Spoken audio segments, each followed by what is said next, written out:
Namaste friends, my name is Siddhartha and I'm from here, Fireflies Ashram on the outskirts of Bangalore. Fireflies is a part of People Tree and we are now before a stone sculpture which I refer to as the greatest story ever told, and you will see why this is the greatest story ever told.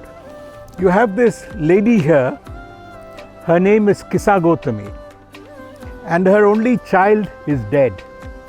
She is inconsolable, she is weeping and crying and fairly delirious.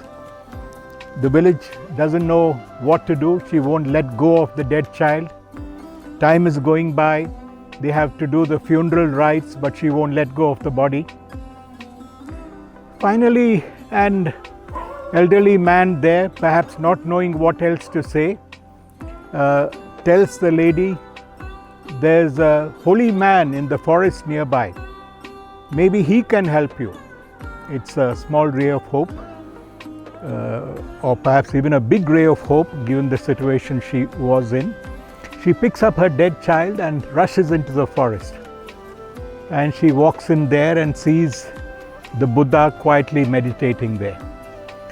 So she walks up to him and says, "Oh Holy One, maybe you're the only one. You're the only one who can help me. My son is dead. I can't live without my child. You have to help me." So the Buddha looks at her silently for a few moments and then says, "Okay, my daughter, I'll help you." She's overjoyed. But he says, "You must do one thing for me." She says, "I'll do anything. I want my child back." He says, "You must go back to your village and get me a grain of mustard." She says, "I'll get you as much mustard as you want." He says, "No, you must get me a grain of mustard from a house where nobody has died." So she picks up her dead child and rushes back to her village. She goes to the first house, asks for some mustard. They bring her some mustard.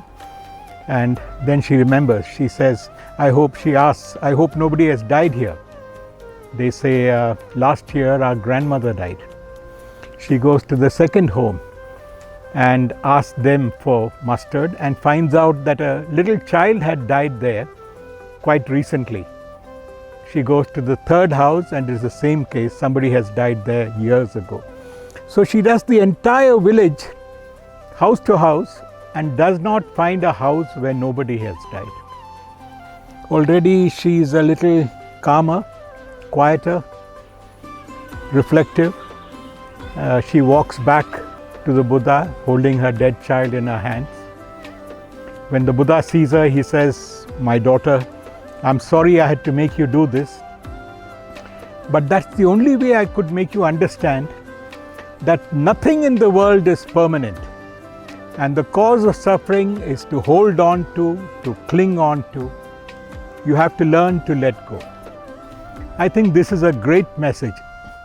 The Buddha didn't try to work a miracle, did not give her false promises, but pedagogically, he tried to make her understand that nothing in the world is permanent and you have to let go.